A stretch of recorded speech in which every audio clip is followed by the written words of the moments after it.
Hi everybody, welcome to Ragham's PG TRB. In the session, we will talk about a few multiple choice questions for TRB exam, educational psychology.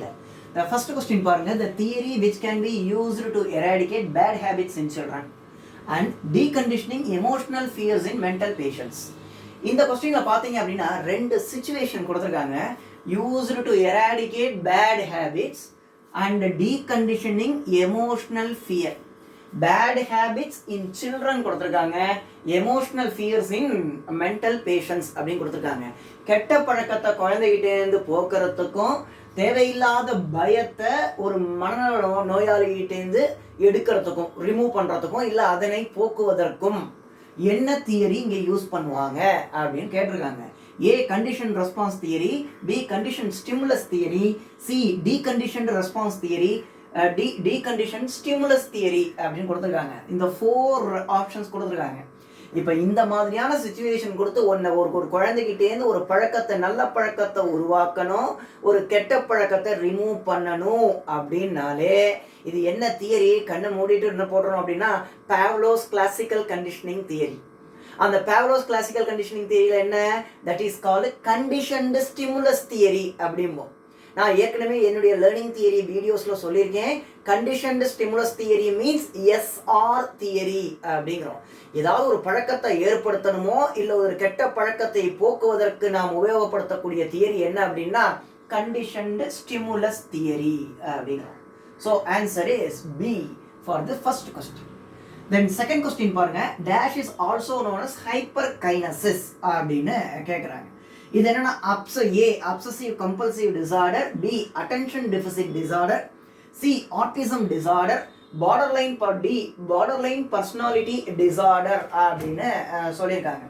இது என்ன அப்படின்னா OCD obsessive compulsive disorder அப்படின்னா ஒரு வெறித்தனமா ஒரு காரியத்தை திரும்ப திரும்ப திரும்ப திரும்ப திரும்ப திரும்ப பண்றது. அதான் ஒரு குழந்தைக்கு என்ன பண்ணுவாங்க அப்படின்னா ஒரு குழந்தை வீடியோ கேம் விளையாண்டுட்டு இருக்கு. அந்த குழந்தை வீடியோ கேம்லேயே அடிக்ட் ஆகிடுச்சு. திரும்ப திரும்ப திரும்ப திரும்ப அந்த வீடியோ கேம் விளையாண்டுக்கிட்டே இருக்கு. அப்புறம் அந்த mind is full of that game. எவ்வளோ சுச்சுவேஷன் நீங்கள் பார்த்துருப்பீங்க. You have come across many situations. நியூஸ்லாம் நிறையா கேட்டிருப்பீங்க. அந்த குழந்தை எந்த அளவுக்கு போய் பாதிக்கப்பட்டிருக்கு, எக்ஸ்ட்ரீமில் பாதிக்கப்பட்டிருக்குன்னு. அது என்ன அப்படின்னா obsessive compulsive disorder. Then second one is attention deficit disorder. Hyper means high, kinesis means movement. அந்த குழந்தை அங்கங்கே தெரிஞ்சுட்டே இருப்பான். பார்வையெல்லாம் ஒரு பக்கமாக இருக்காது. அப்படி இருந்தது அப்படின்னா அட்டென்ஷன்ங்கிறது கம்மியாக இருக்கும். அதனால என்ன அப்படின்னா அது attention deficit disorder.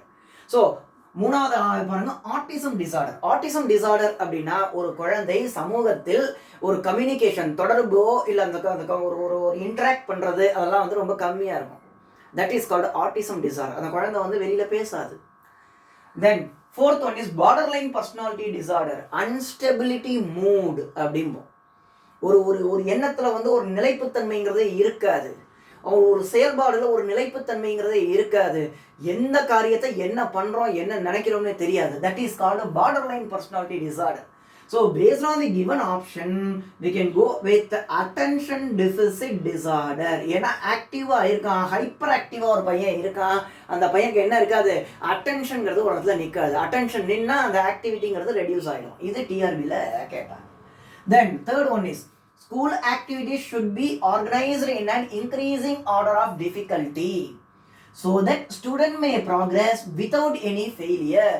This concept is emphasized by அப்படின்னு கேட்டிருக்காங்க.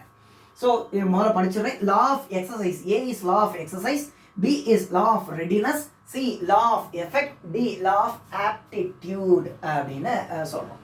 இங்கே பாருங்க, school activities should be organised in an increasing order of difficulty அப்படின்னு போட்டிருக்காங்க. இன்க்ரீசிங் ஆர்டர்னா கடினத்தன்மைக்கு என்னது, எளிமையான ஒரு விஷயத்துல இருந்து கடினமான ஒரு காரியத்துக்கு போறது. எளிமையா செஞ்சு செஞ்சு செஞ்சு அப்புறம் ஒரு டிஃபிகல்ட்டி லெவலை இன்க்ரீஸ் பண்ணி ஒரு காரியத்தை பண்றது அப்படின்னு இருந்தது அப்படின்னா so that students may progress. அப்போதான் ஸ்டூடெண்ட்ஸ் என்ன பண்ணுவாங்க அப்படின்னா அவங்க முன்னேறுவாங்க. என்னன்னா எந்த ஒரு தோல்வியும் அடையாமல், எந்த ஒரு மனசோர்வும் அடையாமல் தன்னுடைய காரியத்தை செய்து முன்னேறி செல்வார்கள் அப்படின்னு இதில் சொல்லியிருக்காங்க. So this concept is emphasized by அப்படின்னு கேட்டிருக்காங்க. Law of exercise, law of readiness, law of effect, law of aptitude. இந்த 3 லா பாருங்க, law of exercise, law of readiness, law of effect, மூணுமே இஎல் தாண்டைக்கு தியரி ஆஃப் லேர்னிங் அப்படிங்கிற இதில் வருது.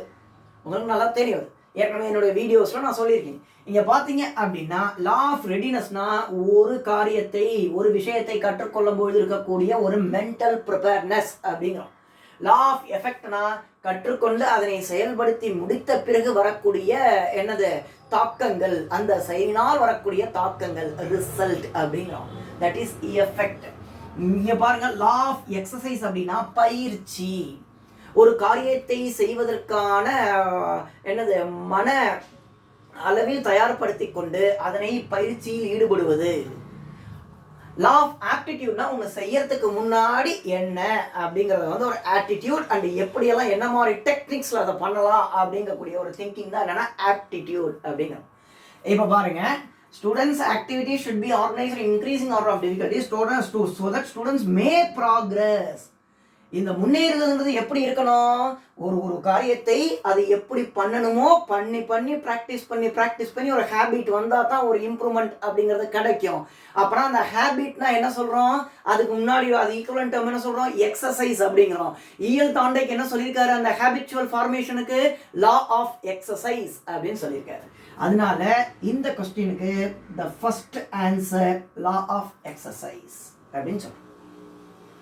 இங்க பாருங்க, next question, decreasing intrinsic interest in some activity. நமக்கா ஒரு காரியத்தை பண்றதுக்கு ஒரு இன்ட்ரெஸ்ட் இருக்கும், அந்த இன்ட்ரெஸ்ட்ங்கிறது என்ன ஆயிடும், குறைஞ்சிரும். யாருமே சொல்ல வேண்டிய அவசியமே கிடையாது, நம்மளா ஒரு இடத்துல படிச்சுட்டு இருப்போம், அந்த ஒரு இன்ட்ரெஸ்ட் குறையுது. ஏன் குறையுது அப்படின்னா, in some activity by supplying an extrinsic motive. வெளியிலேந்து வரக்கூடிய ஒரு இன்ஃப்ளூயன்ஸ், ஒரு தாக்கத்தினால் நாம் உள்ளுணர்விலிருந்து செய்யக்கூடிய காரியங்களுக்கு உண்டான ஒரு விருப்பமானது குறைகிறது. So motive for the behaviour. இது என்ன எஃபெக்ட்னு கேட்குறாங்க.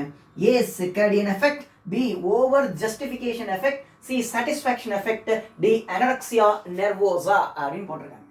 இங்கே பாருங்க, சிர்காடியன் எஃபெக்ட்னா alternate, day night, sleep wake, intrinsic extrinsic, இந்த மாதிரி மாறி மாறி மாறி மாறி வருது.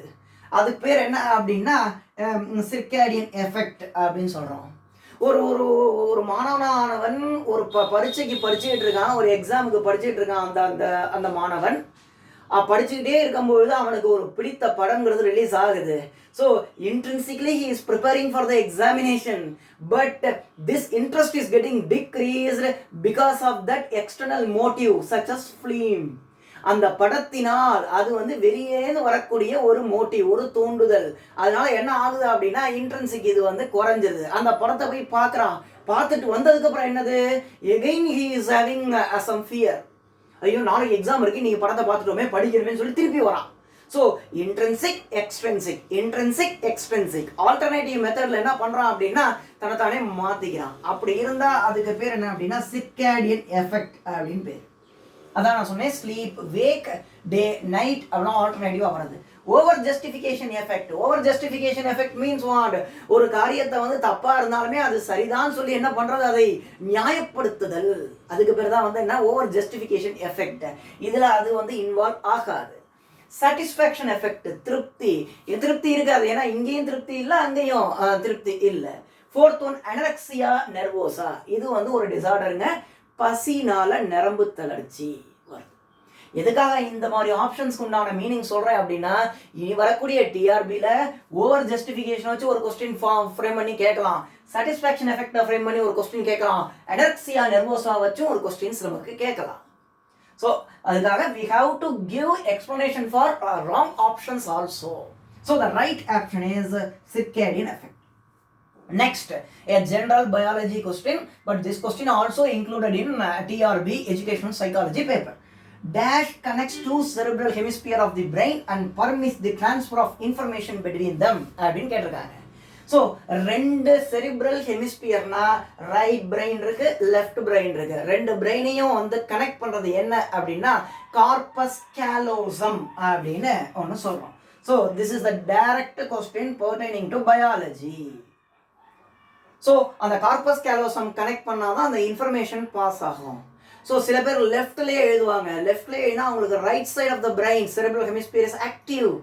சில பேர் வந்து ரைட்டில் எழுதுவாங்க. Most of the peoples are writing and most of the peoples having right hand habit. அவங்களுக்கு வந்து left side of the brain is become active. So active. So அதை ரெண்டையும் கனெக்ட் பண்ணுறது என்ன அப்படின்னா கார்பஸ் கேலோசம். ஸோ செரிபெல்லம் கிடையாது, அது ஹைண்ட் பிரெயின். ஹைப்போதலாமஸ்ங்கிறது one part of the brain which leads to pituitary gland.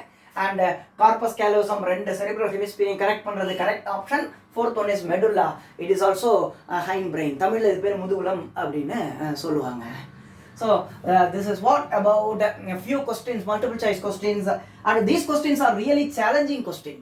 So 1, 2, 3 situation based question, 4 question, 5th question is normal biology oriented question, thinking oriented questions. So I hope you understood this concept.